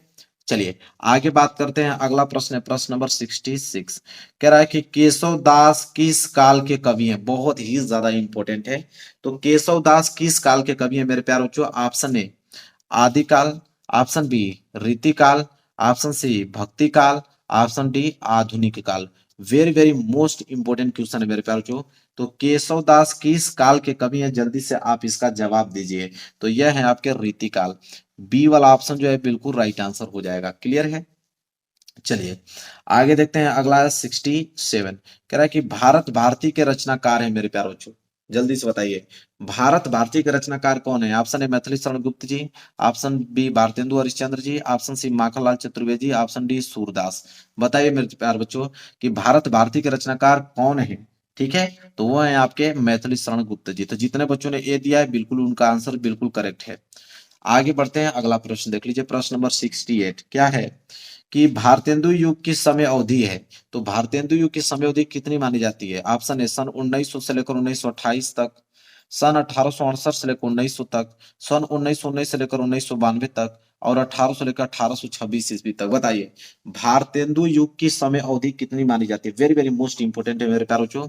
तो बी वाला ऑप्शन जो है बिल्कुल राइट आंसर हो जाएगा, सन 1868 से लेकर 19 ईस्वी तक। तो 68 का बी जो है बिल्कुल करेक्ट आंसर है। क्लियर है? आगे बढ़ेंगे क्वेश्चन नंबर 69 की तरफ। चलिए अगले प्रश्न की तरफ बढ़ते हैं, प्रश्न नंबर 69 देखिए क्या है, सुमित्रानंदन पंत की रचना नहीं है, मतलब सुमित्रानंद पंत की रचना इन चारों ऑप्शन में से कौन नहीं है? ऑप्शन ए ग्राम्य, ऑप्शन बी स्वर्ण सुधे, ठीक है, स्वर्ण धुली, ऑप्शन सी कमायनी, और ऑप्शन डी युगांत। बताइए कि सुमित्रानंद पंत की रचना कौन नहीं है इन चारों ऑप्शनों में से? वह है आपकी कमायनी। क्या है? कमायनी। सी वाला ऑप्शन जो है बिल्कुल राइट आंसर हो जाएगा। चलिए आगे बात करते हैं प्रश्न नंबर 70 की तरफ। कह रहा है कि रीति मुक्त काव्य धारा के कवि हैं, तो रीति मुक्त काव्य धारा के कवि चारों ऑप्शन में से कौन है? Option A Bihari Lal ji, option B Padmakar, option C Keshav Das ji, और ऑप्शन डी घनानंद। बताइए कि रीति मुक्त काव्य धारा के कवि चारों ऑप्शनों में से कौन मेरे प्यारे बच्चों हैं? जल्दी से कमेंट करके बताएं, very very most important question है मेरे प्यारे बच्चों। तो इसका राइट आंसर हो जाएगा घनानंद। डी वाला ऑप्शन जो है बिल्कुल राइट आंसर हो जाएगा। आगे बढ़ते हैं, अगले प्रश्न का जवाब दीजिए जल्दी से। अगला प्रश्न क्या है? प्रश्न है 71 कि हाँ रघुनंदन प्रेम परिते, तुम बिन जियत बहुत दिन बीते, उपयुक्त पंक्ति में प्रयुक्त रस है, मतलब किस रस का प्रयोग किया गया है ये बताइए। ऑप्शन ए वीर रस का प्रयोग किया गया है, ऑप्शन बी हास्य रस का, ऑप्शन सी करुण रस का, और ऑप्शन डी रौद्र रस का। जल्दी से बताइए कि इसमें किस रस का प्रयोग किया गया है मेरे प्यारे बच्चों, वेरी वेरी मोस्ट इंपोर्टेंट है। तो इसमें जो है करुण रस का प्रयोग किया गया है, इसलिए सी वाला ऑप्शन जो है बिल्कुल राइट आंसर हो जाएगा। अगला देखिए 72 मेरे प्यारे बच्चों कि ज्यों आँखनु सब देखिए, आंख न देखी जाही। कह रहा है कि उपयुक्त पंक्ति में कौन सा अलंकार है? ये भी प्रश्न बहुत ज्यादा इंपॉर्टेंट है, मतलब इस पंक्ति में किस अलंकार का प्रयोग किया गया है? ऑप्शन ए उपमा अलंकार, ऑप्शन बी रूपक अलंकार, ऑप्शन सी श्लेष अलंकार, और ऑप्शन डी उत्प्रेक्षा अलंकार। जल्दी से बताइए मेरे प्यारे बच्चों कि ज्यों आँखनी सब देखिए, आंख न देखी जाही, मतलब इसमें किस अलंकार का प्रयोग किया गया है मेरे प्यारे बच्चों? इसमें जो है उत्प्रेक्षा अलंकार कहीं दिख रहा है? बिल्कुल डी वाला ऑप्शन, उत्प्रेक्षा अलंकार का प्रयोग किया गया है। तो डी वाला बिल्कुल राइट आंसर हो जाएगा। अगला प्रश्न है 73, कह रहा है कि सोरठा छंद के पहले एवं तीसरे चरण में मात्राएं होती हैं, तो पहले और तीसरे चरण में कितनी मात्राएं होती हैं वो भी सोरठा छंद के? ऑप्शन है 13 और 11 मात्राएं, ऑप्शन बी 11 और 13 मात्राएं, ऑप्शन सी 11 मात्राएं, और ऑप्शन डी इनमें से कोई नहीं। बताए क्या होगा राइट आंसर? सोरठा छंद के अगर हम पहले और तीसरे चरण में मात्राएं की बात करेंगे तो कितनी मात्राएं होती है मेरे प्यारे बच्चों? 11 मात्राएं, मतलब कि सी वाला ऑप्शन जो है बिल्कुल राइट आंसर हो जाएगा। चलिए आगे बढ़ जाते हैं, अगला प्रश्न देखिए। अगला प्रश्न है प्रश्न नंबर 74, कह रहा है कि सुगम शब्द में प्रयुक्त उपसर्ग है, तो सुगम में उपसर्ग बताना है। ऑप्शन ए सु, ऑप्शन बी स, ऑप्शन सी सुग, ऑप्शन सी गम। तो सुगम में बताना है, तो सुगम को अगर आप तोड़ोगे तो क्या हो जाएगा? सु धन गम के रूप में टूटेगा, ठीक है। तो आगे जो जुड़ता है वही आपका उपसर्ग कहलाता है, मतलब सु उपसर्ग कहलाएगा, मतलब ए वाला ऑप्शन बिल्कुल राइट आंसर हो जाएगा। चलिए आगे बढ़ते हैं, अगला प्रश्न देखिए क्या है। अगला प्रश्न है प्रश्न नंबर 75, कह रहा है कि नवरत्न में समास है, तो नवरत्न में किस कौन से समास का प्रयोग किया गया है? बताइए कर्मधारय समास है नवरत्न, कि द्विगु समास है, कि तत्पुरुष समास है, कि अपव्ययी भाव समास है? बताइए, very very most important question आप कह सकते हो, हर साल एग्जाम में ये पूछा जाता है। तो बताइए नवरत्न में समास कौन है मेरे प्यारे बच्चों? बहुत इंपोर्टेंट प्रश्न है। तो इसका राइट आंसर हो जाएगा मेरे प्यारे बच्चों द्विगु समास। क्या हो जाएगा? द्विगु समास, बी वाला ऑप्शन जो है बिल्कुल राइट आंसर हो जाएगा। आगे बढ़ेंगे, अगला प्रश्न है प्रश्न नंबर 76, देखिए क्या है 76 कि पृथ्वी का प्रवाची शब्द नहीं है, मतलब पृथ्वी का प्रवाची शब्द इन चारों ऑप्शन में से कौन नहीं है? ऑप्शन ए भू, ऑप्शन बी धरा, ऑप्शन सी वसुधा, ऑप्शन डी प्रसून। बहुत इंपॉर्टेंट ये भी प्रश्न है। सबको मालूम है पृथ्वी का प्रवाची शब्द भू वसुधा धरा तो होता ही होता है, मतलब प्रसून जो है वो नहीं होता है। तो डी वाला ऑप्शन जो है बिल्कुल राइट आंसर हो जाएगा। आगे बढ़ेंगे अगले प्रश्न की तरफ, प्रश्न नंबर 77। चलिए मेरे प्यार अगला क्वेश्चन देखते हैं, प्रश्न नंबर 77 कह रहा है कि त्वाम शब्द में अगर हम विभक्ति और वचन देखें तो क्या होगा, तो त्वाम शब्द में विभक्ति और वचन बताइए। ऑप्शन है द्वितीय विभक्ति एक वचन है, कि चतुर्थी विभक्ति एक वचन है, कि षष्ठी विभक्ति बहुवचन है, कि तृतीय विभक्ति एक वचन है। जल्दी से कमेंट करके बताइए कि त्वाम शब्द में विभक्ति एवं वचन बताना। Very very most important question है मेरे प्यारे बच्चों। तो यह जो है मेरे प्यारे बच्चों, ये हो जाएगा पहला वाला ऑप्शन, द्वितीय विभक्ति और एक वचन रूप है त्वाम। ठीक है, आगे बढ़ते हैं। अगला प्रश्न है 78, कह रहा है कि अर्थ के आधार पर वाक्य के भेद बताइए। तो अर्थ के आधार पर वाक्य के कितने भेद होते हैं, 4, की ऑप्शन बी 8, ऑप्शन सी 2, की ऑप्शन डी 5 बताइए। बहुत ही इंपॉर्टेंट प्रश्न है मेरे प्यारे बच्चों, very very most important question है। तो अर्थ के आधार पर वाक्य कितने भेद होते हैं, 8 होते हैं मेरे प्यारे बच्चों। बी वाला ऑप्शन जो है बिल्कुल राइट आंसर हो जाएगा। चलिए जल्दी से इसका आप जवाब दीजिए 79 प्रश्न का, कि कृतवाच्य में प्रधानता होती है। तो कृतवाच्य में प्रधानता किसकी होती है, ऑप्शन ए क्रिया की, ऑप्शन बी विशेषण की, ऑप्शन सी कर्ता की, और ऑप्शन डी कर्म की। जल्दी से कमेंट करके बताइए कृतवाच्य में प्रधानता किसकी होती है मेरे प्यारे बच्चों, कर्ता की होती है। कर्ता का मतलब हो गया यहाँ पे सी वाला ऑप्शन जो बिल्कुल राइट आंसर हो जाएगा। प्रश्न नंबर 80 देखिए क्या है। प्रश्न नंबर 80 है मेरे प्यारे बच्चों यहाँ पे, कि जिनके अलग अलग रूप वाक्यों में मिलते हैं वे पद कहलाते हैं। तो जिनके अलग अलग रूप वाक्यों में मिलते हैं वे पद क्या कहलाते हैं, ऑप्शन ए विकारी पद कहलाते हैं, कि ऑप्शन बी अविकारी पद कहलाते हैं, कि ऑप्शन सी प्रत्यय पद कहलाते हैं, कि ऑप्शन डी अपव्यय पद कहलाते हैं। बताइए कि जिनके अलग अलग रूप वाक्यों में मिलते हैं वे पद क्या कहलाते हैं मेरे प्यारे बच्चों, वे पद विकारी पद कहलाते हैं। ए वाला ऑप्शन जो है बिल्कुल राइट आंसर हो जाएगा। क्लियर है, चलिए आगे बढ़ते हैं। अगला प्रश्न देखेंगे, प्रश्न नंबर 81। देखिए मेरे प्यारे बच्चों, अगला प्रश्न है 81 प्रश्न है कि रक्षाबंधन नाटक के नाटककार हैं।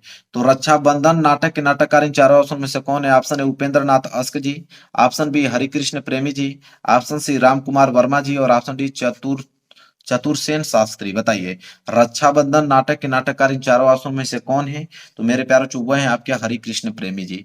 कौन है, हरिकृष्ण प्रेमी, मतलब बी वाला ऑप्शन जो है बिल्कुल राइट आंसर हो जाएगा। चलिए आगे बढ़ते हैं। अगला प्रश्न देखिए, प्रश्न नंबर 82, 82 प्रश्न है, रामधारी सिंह दिनकर की रचना है। तो रामधारी सिंह दिनकर की इन चारों ऑप्शन में से कौन रचना है।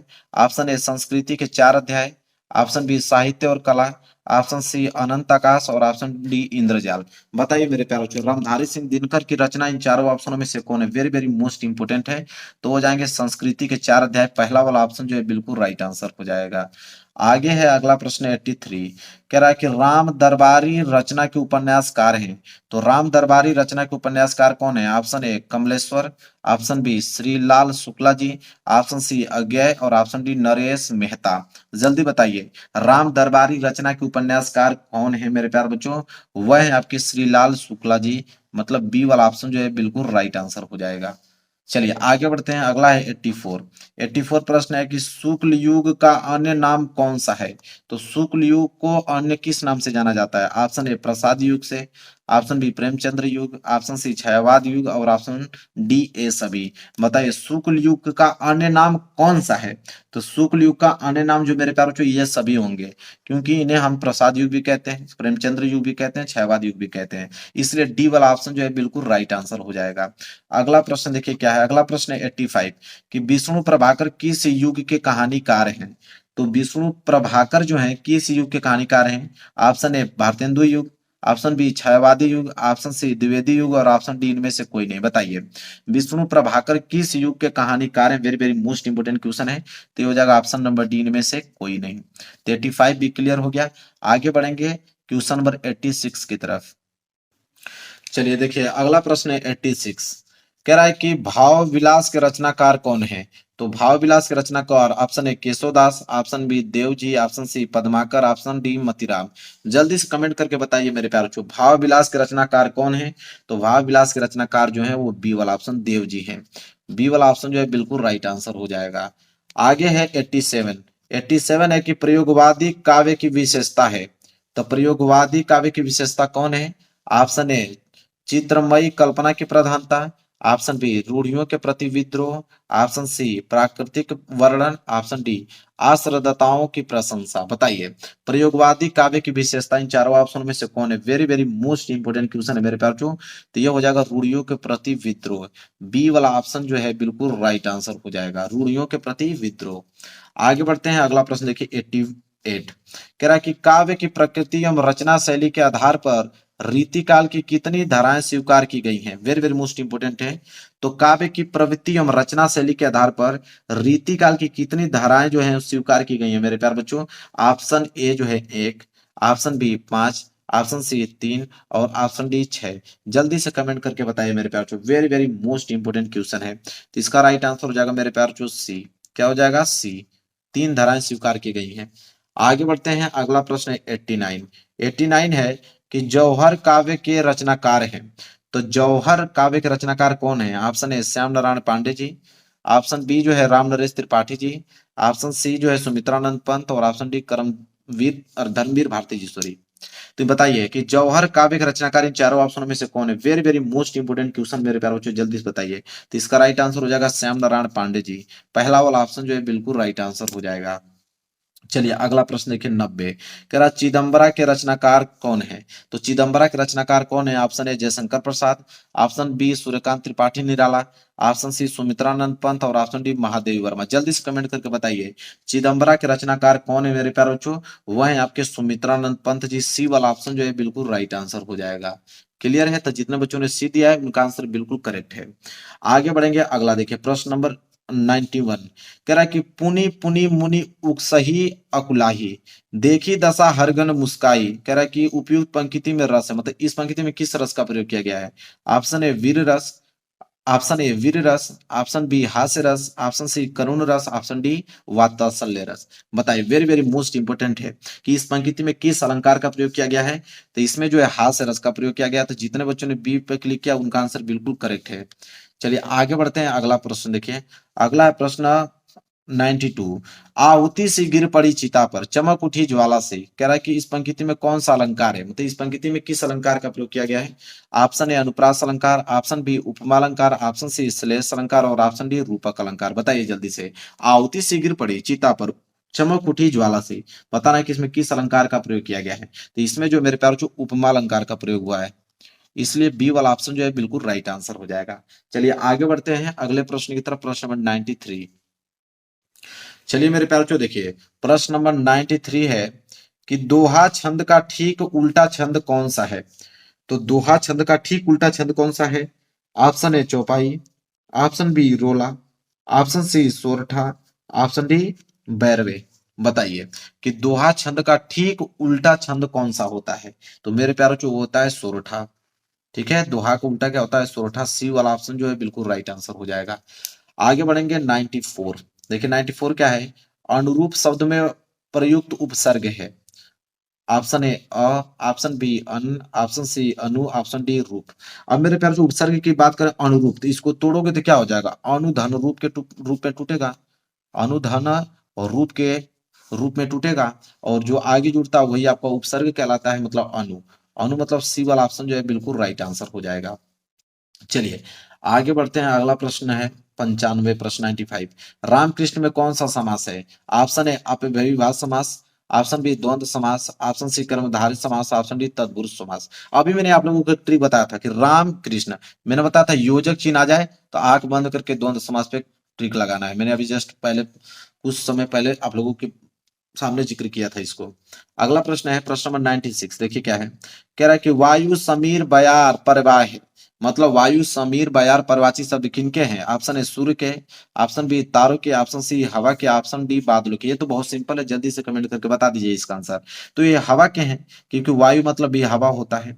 तो सी वाला ऑप्शन जो है बिल्कुल राइट आंसर हो जाएगा। वहीं आगे बढ़ते हैं अगले प्रश्न की तरफ, प्रश्न नंबर 97। क्या रहा है कि तस्में शब्द में विभक्ति एवं वचन है। तो तस्में शब्द में विभक्ति और वचन है। ऑप्शन ए चतुर्थी विभक्ति एक वचन, ऑप्शन बी द्वितीय विभक्ति बहुवचन, ऑप्शन सी पंचमी विभक्ति एक वचन, ऑप्शन डी इनमें से कोई नहीं। जल्दी से इसका आंसर बताइए क्या होगा राइट आंसर? कि तस्में शब्द में विभक्ति और वचन है, तो ये आपका चतुर्थी विभक्ति एक वचन का रूप है। तो ए वाला ऑप्शन जो है बिल्कुल राइट आंसर हो जाएगा। अगला प्रश्न देखिए, प्रश्न नंबर 98। देखिए प्रश्न नंबर 98 है कि संदेहपूर्ण कथन को कहते हैं। तो संदेहपूर्ण कथन को क्या कहते हैं? साधारण वाक्य, कि ऑप्शन बी प्रश्नवाचक वाक्य, कि ऑप्शन सी संदेहात्मक वाक्य, कि ऑप्शन डी नकारात्मक वाक्य। बताइए। तो ये तो बहुत ही ज्यादा सिंपल है, जब संदेहपूर्ण है तो जाहिर सी बात है कि संदेहात्मक वाक्य होगा, मतलब सी वाला ऑप्शन जो है बिल्कुल राइट आंसर हो जाएगा। चलिए प्रश्न नंबर 99 देखिए, मैं पत्र लिखूंगा, वाक्य का क्रम वाच्यों में परिवर्तित वाक्य है। तो अगर इसे हम कर्मवाच्य में परिवर्तित करें तो कौन सा वाक्य बनेगा? ऑप्शन ए, मेरे द्वारा पत्र लिखा जाएगा। ऑप्शन बी, मुझे पत्र लिखना है। ऑप्शन सी, मैं पत्र लिख रहा हूं। ऑप्शन डी, मुझे पत्र लिखना था। तो मैं पत्र लिखूंगा, अगर इसको कर्मवाच्य में परिवर्तन करना होगा मेरे प्यारे बच्चों, तो इसका राइट आंसर हो जाएगा ऑप्शन नंबर ए, कि मेरे द्वारा पत्र लिखा जाएगा। तो 99 का ए वाला जो है बिल्कुल राइट। लास्ट प्रश्न है मेरे प्यारे बच्चों, 100 प्रश्न क्या है कि प्रश्नवाचक क्रिया विशेषण है। इन चारों ऑप्शन में से बताना है कि प्रश्नवाचक क्रिया विशेषण कौन है। ऑप्शन है प्रतिदिन, ऑप्शन बी आसपास, ऑप्शन सी बहुत, ऑप्शन डी स्वयं। बताइए। स्थानवाचक बताना है। मैं प्रश्नवाचक कह रहा था, सॉरी, यहाँ पे स्थानवाचक दिया गया है, पढ़ने में मिस्टेक हो गया है। स्थानवाचक क्रिया विशेषण पूछा है कि स्थानवाचक क्रिया विशेषण इन चारों ऑप्शनों में से कौन होगा मेरे प्यारे बच्चों? तो होगा आसपास, क्योंकि आसपास स्थान को बोध कराता है। तो बी वाला ऑप्शन जो है बिल्कुल राइट आंसर हो जाएगा। तो 20 ऑब्जेक्टिव क्वेश्चन हर एक सब्जेक्ट में पूछा जाता है और हिंदी में भी 20 ही ऑब्जेक्टिव प्रश्न आते हैं। तो आज की इस वीडियो में मैं most important 50 very very most important question में आप लोगों को ऑब्जेक्टिव बताने वाला हूं। अगर ये 50 प्रश्न अगर आप तैयार करते हो तो ये 20 ऑब्जेक्टिव क्वेश्चन बहुत आसानी से पूरे के पूरे करके चले आओगे। तो आज की इस वीडियो में जितना मैं क्वेश्चन आप लोगों को बताऊंगा, सारे क्वेश्चन को बस आप लोगों को एक बार देख के जाना है। इसके बाद 20 में 20 आप करके आओगे, मेरी गारंटी है। तो वीडियो को लाइक कर देना और सब्सक्राइब जरूर कर लेना। देखो, पहला प्रश्न में ज्यादा समय आप लोगों को लूंगा नहीं, बहुत जल्द ही मैं प्रश्न को पूरा समाप्त करने का प्रयास करूंगा। पहला प्रश्न देखो, कह रहा है कि त्याग पत्र के लेखक का नाम है। देखिए, अब ये त्याग पत्र के लेखक का नाम क्या है, मतलब कौन लिखे हैं त्याग पत्र? सिंपल जवाब आप दोगे जैनेन्द्र कुमार जी। कौन? जैनेन्द्र कुमार जी। ए वाला ऑप्शन जो है बिल्कुल राइट आंसर हो जाएगा। बताइए कितना सिंपल प्रश्न है। आगे बढ़ो, दूसरा प्रश्न देखिए क्या है। दूसरा प्रश्न है कि उसने कहा था किस विधा की रचना है। तो उसने कहा था किस विधा की रचना है। आप सी वाले ऑप्शन पे रंग के आइएगा, वो एमआर शीट में कहानी विधा की रचना है। सी वाला ऑप्शन जो है वो राइट आंसर होगा। आगे जब बढ़ोगे, तीसरा प्रश्न है कि सरस्वती पत्रिका के संपादक है। तो सरस्वती पत्रिका के जो संपादक मेरे प्यारे बच्चों कौन है? तो इसका भी ऑप्शन सी, महावीर प्रसाद द्विवेदी जी। ठीक है, महावीर प्रसाद द्विवेदी जी। ये भी बहुत सिंपल प्रश्न है, आसानी से आप लोगों को याद हो जाएगा। आगे बढ़ते हैं, अगला प्रश्न देखिए क्या, प्रश्न नंबर 4। प्रश्न नंबर 4 है, एकांकी सम्राट कहा जाता है। 4 ऑप्शन दिया हुआ मेरे प्यारे बच्चों। तो एकांकी सम्राट कहा जाता है मेरे प्यारे बच्चों किनको? तो राम कुमार वर्मा जी को। किनको? राम कुमार वर्मा जी को। ए वाला ऑप्शन जो है बिल्कुल राइट आंसर हो जाएगा। मैं समय आप लोगों का ज्यादा नहीं लूंगा, बहुत कम समय में 50 प्रश्न आपको बता दूंगा। ठीक है, बस उसको एक बार रिवाइज करके जाइएगा जरूर एग्जाम में। पांचवा प्रश्न देखिए क्या है, ठलुआ क्लब निबंध के रचनाकार हैं। तो ठलुआ क्लब निबंध के रचनाकार कौन है? ऑप्शन ए, गुलाब राय जी हैं। ए वाला ऑप्शन जो है बिल्कुल राइट आंसर हो जाएगा।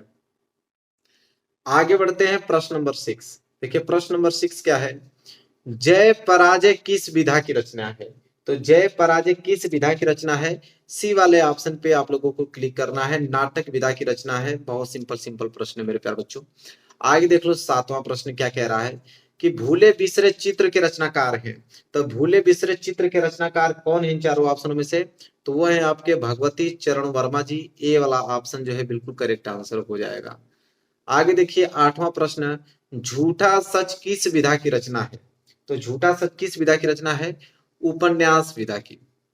उपन्यास विधा, बी वाला ऑप्शन बिल्कुल राइट आंसर होगा। आगे देखिए अगला प्रश्न नंबर 9। प्रश्न नंबर 9 क्या है कि नीड का निर्माण किसकी रचना है। तो नीड का निर्माण किसकी रचना है? तो वो है आप लोगों के हरिवंश राय बच्चन जी की। ए वाला ऑप्शन बिल्कुल राइट आंसर हो जाएगा, हरिवंश राय बच्चन जी। चलिए आगे बढ़ते हैं, अगला प्रश्न देखते हैं और यह है प्रश्न नंबर आपका 10वां। प्रश्न नंबर 10वां मेरे प्यारे बच्चों, निम्न में से कौन सा नाटक जयशंकर प्रसाद का है। 4 ऑप्शन दिया हुआ है, इसमें से बताना है कि कौन सा नाटक जो है वो जयशंकर प्रसाद जी का है। तो आप ऑप्शन बी पे क्लिक करके आना, वो नाटक है कौन सा? ध्रुव स्वामिनी। ध्रुव स्वामिनी नाटक किनकी है? तो जयशंकर प्रसाद जी की है।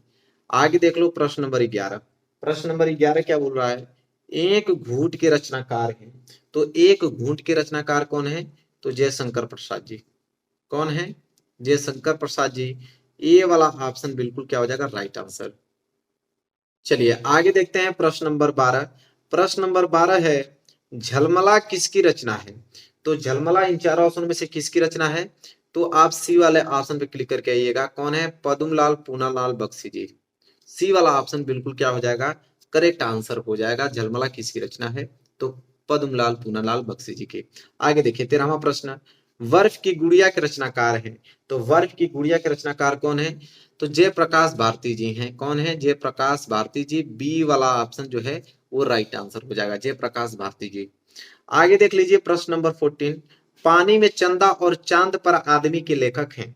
तो पानी में चंदा और चांद पर आदमी के लेखक जो हैं वो हैं जयप्रकाश भारती जी। इसका भी जयप्रकाश भारती जी ही राइट आंसर होगा, ए वाला ऑप्शन। आगे देखते हैं अगला प्रश्न क्या बोलता है। प्रश्न नंबर 15 कह रहा है कि ठूठा आम किसकी रचना है। तो ठूठा आम किसकी रचना है? तो वह है आपके भगवती शरण उपाध्याय जी। ए वाला ऑप्शन जो है वो बिल्कुल राइट आंसर हो जाएगा, भगवत शरण उपाध्याय जी।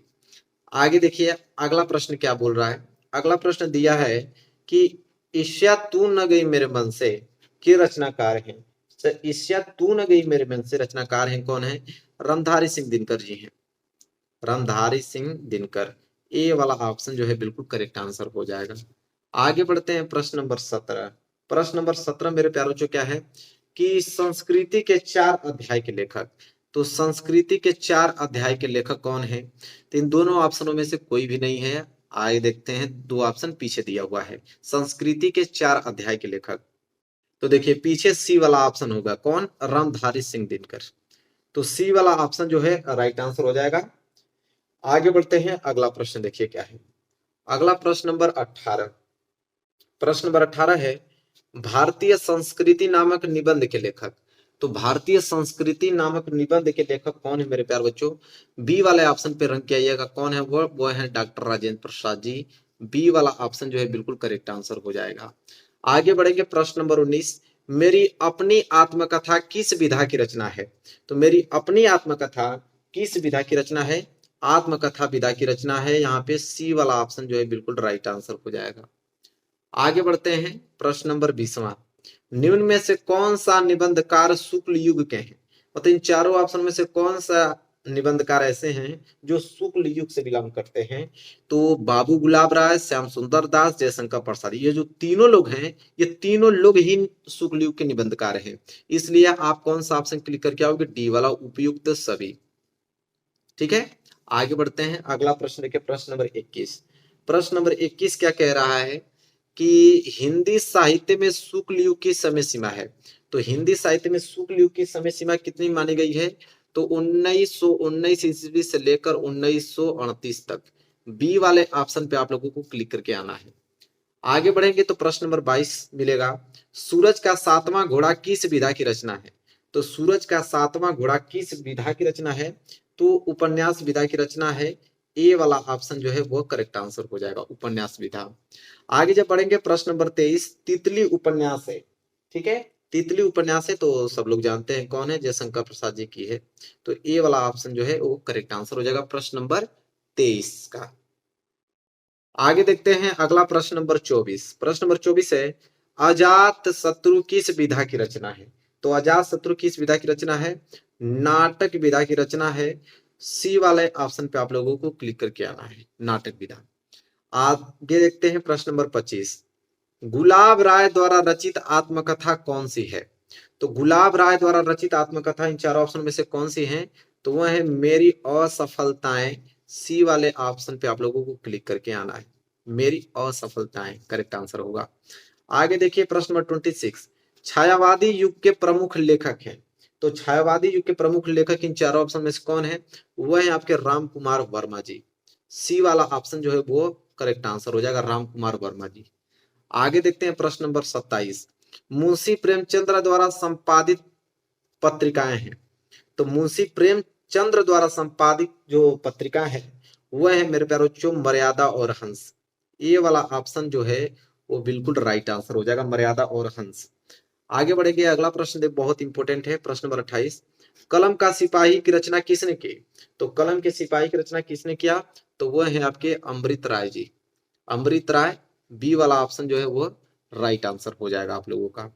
आगे बढ़ेंगे और अगला प्रश्न है 29 कि आकाश द्वीप और ममता कृति है। तो आकाश द्वीप और ममता कृति, ये दोनों कृतियां किनकी हैं?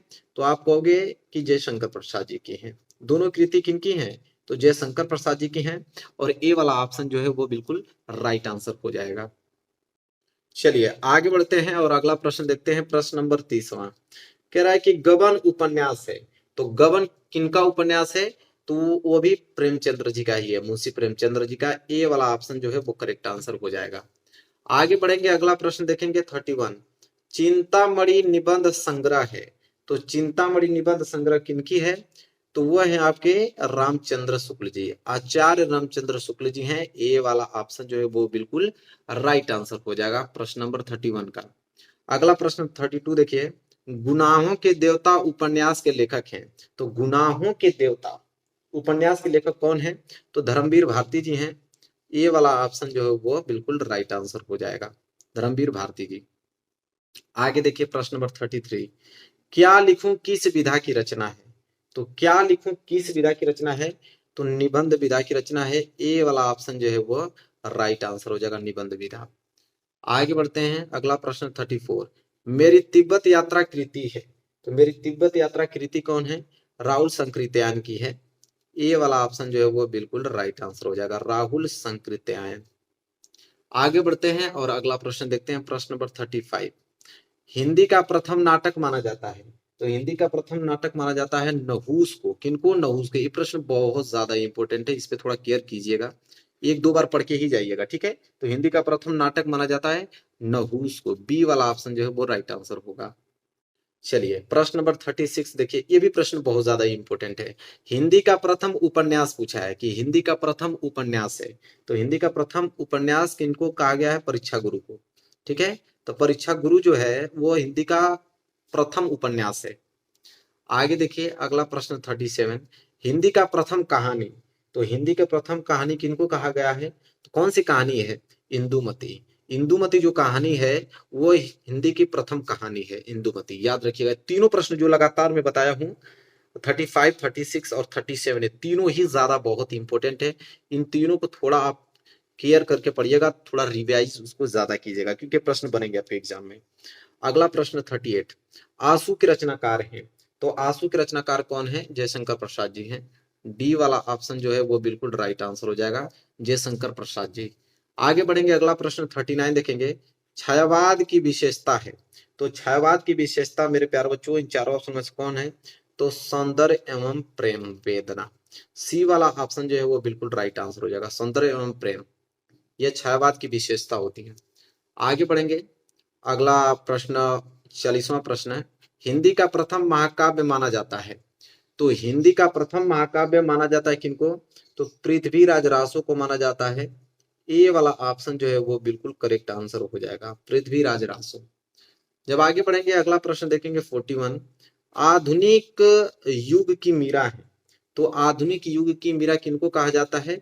महादेवी वर्मा जी को कहा जाता है। ए वाला ऑप्शन जो है बिल्कुल राइट आंसर हो जाएगा, किनको कहा जाता है? महादेवी वर्मा को कहा जाता है। चलिए अगला प्रश्न देखिए 42 है कि छायावाद के कवि हैं। तो छायावाद के कवि इन चारों ऑप्शनों में से कौन है? तो वो है आपके जयशंकर प्रसाद जी। बी वाला ऑप्शन जो है वो बिल्कुल राइट आंसर हो जाएगा, जयशंकर प्रसाद जी। आगे बढ़ेंगे, अगला प्रश्न 43, तुलसीदास द्वारा लिखा गया महाकाव्य है। तो तुलसीदास द्वारा लिखा गया महाकाव्य कौन सा है? तो श्री रामचरितमानस है। यह भी प्रश्न बहुत ज्यादा इंपॉर्टेंट है, डी वाला ऑप्शन जो है बिल्कुल करेक्ट आंसर हो जाएगा। आगे बढ़ेंगे, अगला प्रश्न है 44 प्रश्न है कि पृथ्वीराज रासो लिखा है। तो पृथ्वीराज रासो को कौन लिखा है? तो वो लिखे हैं चंद्रबरदाई। बी वाले ऑप्शन पे आप लोगों को क्लिक करके आना है, चंद्रबरदाई। आगे बढ़ेंगे और अगला प्रश्न देखेंगे, प्रश्न नंबर 45। प्रश्न नंबर 45 है कि भारत भारती के रचनाकार हैं। तो भारत भारती के रचनाकार इन चारों ऑप्शन में से कौन है? तो आप क्लिक के आना है मैथिली शरण गुप्त पे, ठीक है। डी वाला ऑप्शन जो है वो बिल्कुल राइट आंसर हो जाएगा, कौन? मैथिली शरण गुप्त जी। आगे बढ़ते हैं, अगला प्रश्न देखेंगे, प्रश्न नंबर 46 क्या है? अर्धनारीश्वर के रचयिता है। तो अर्धनारीश्वर के रचयिता कौन है? तो आपको क्लिक करके आना है रामधारी सिंह दिनकर पे। बी वाले ऑप्शन पे आप लोगों को रंग के आना है, क्योंकि अर्धनारीश्वर के रचयिता कौन है? रामधारी सिंह दिनकर जी हैं। आगे बढ़ते हैं, अगला प्रश्न देखिए क्या है। प्रश्न नंबर 47, जयशंकर प्रसाद की रचना है। रेणुका जी नहीं, परिजात ये भी नहीं, लहर हाँ यह है, जयशंकर प्रसाद की रचना है लहर, तो सी वाला ऑप्शन जो है वो बिल्कुल राइट आंसर हो जाएगा। आगे बढ़ते हैं और अगला प्रश्न देखेंगे। प्रश्न नंबर 48 क्या है कि मेरी यूरोप यात्रा किस विधा की रचना है। तो मेरी यूरोप यात्रा किस विधा की रचना है, तो यात्रा वृत्त विधा की रचना है, और ए वाला ऑप्शन जो है वो बिल्कुल करेक्ट आंसर हो जाएगा आप लोगों का। आगे बढ़ते हैं, प्रश्न नंबर 49, अजंता के रचनाकार हैं। तो अजंता के रचनाकार कौन है, भगवत शरण उपाध्याय जी हैं। ए वाले ऑप्शन पे आप लोगों को क्लिक करके आना है। अब लास्ट प्रश्न में आप लोगों को बताने वाला हूं, प्रश्न नंबर 50 कि प्रेम वाटिका के रचनाकार हैं। तो प्रेम वाटिका के रचनाकार कौन है, रसखान जी हैं। ये वाला ऑप्शन जो है बिल्कुल राइट आंसर हो जाएगा। तो मेरे प्यारे बच्चों, मैंने आज की इस वीडियो में 50 इंपोर्टेंट क्वेश्चन बताया। अगर 50 प्रश्न अगर आप क्लियर करते हो तो ऑब्जेक्टिव क्वेश्चन सभी करके चले आओगे। आपको ये सारे प्रश्न याद होने चाहिए मेरे प्यारे बच्चों, तभी आपको ऑब्जेक्टिव क्वेश्चन अच्छे से करके आ पाओगे, क्योंकि यहीं से आप लोगों के प्रश्न बनने वाले हैं। व्याकरण के प्रश्न बच गए हैं आपके, क्योंकि व्याकरण के भी प्रश्न आते हैं, ठीक है। ग्रामर का, तो ग्रामर का भी मैं आप लोगों को 50 प्रश्न का एक स्पेशल वीडियो बना दूंगा, वहां से देख लोगे तो वो भी प्रश्न आप लोगों के क्लियर हो जाएंगे। तो वीडियो को लाइक कर देना, चैनल पे नए होगे तो चैनल को जरूर सब्सक्राइब कर लेना, और जितने बच्चे 2025 बोर्ड एग्जाम में क्लास 10 का पेपर देने वाले हैं उनके पास इस वीडियो को शेयर कर देना। तो चलिए मिलेंगे नेक्स्ट वीडियो में, तब तक के लिए धन्यवाद।